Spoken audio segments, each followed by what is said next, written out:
செய்தி மக்கள் தொடர்பு துறையின் சார்பாக அமைக்கப்பட்டுள்ள நாடு போற்றும் தியாகிகள் அறிஞர்களின் திருவுருவச் சிலைகள் மற்றும் அரங்கங்களை திறந்து வைத்து சிறப்பிக்க வருகை புரிந்துள்ள மதிப்பிற்கும் மரியாதைக்கும் உரிய மாண்புமிகு தமிழ்நாடு முதலமைச்சர் அவர்களையும் இந்த நிகழ்ச்சியில் கலந்து கொண்டு சிறப்பிக்கும் மாண்புமிகு அமைச்சர் பெருமக்களையும் நாடாளுமன்ற சட்டமன்ற உறுப்பினர்களையும் மதிப்பிற்கும் மரியாதைக்கும் தலைமைச் செயலாளர் உள்ளிட்ட அதிகாரிகள் அனைவரையும் துறையின் சார்பாக வருக வருக என வரவேற்கிறேன்.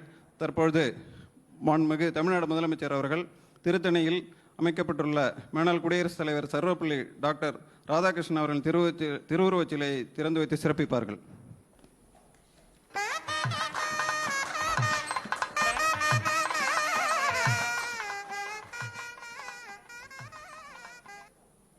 தற்பொழுது தமிழில் முதல் நாவல் எழுதிய மாயூரம் முன்சிப் வேதநாயகம் பிள்ளை அவர்களின் திருவுருவச் சிலை மற்றும் அரங்கத்தினை மாண்புமிகு தமிழ்நாடு முதலமைச்சர் அவர்கள் திறந்து வைத்து சிறப்பிப்பார்கள்.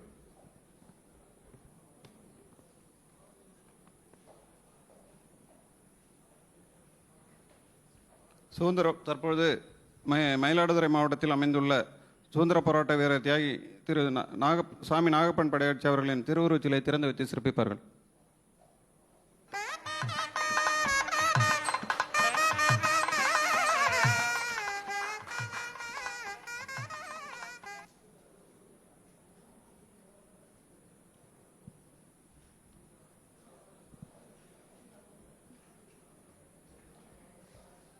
தஞ்சாவூர் மாவட்டம் பட்டுக்கோட்டையில் அமையப்பட்டுள்ள சுதந்திர போராட்ட தியாகி திரு வை நாடிமுத்து பிள்ளை அவர்களின் திருவுருவச் சிலையை திறந்து வைத்து மாண்புமிகு தமிழ்நாடு முதலமைச்சர் அவர்கள் சிறப்பிப்பார்கள்.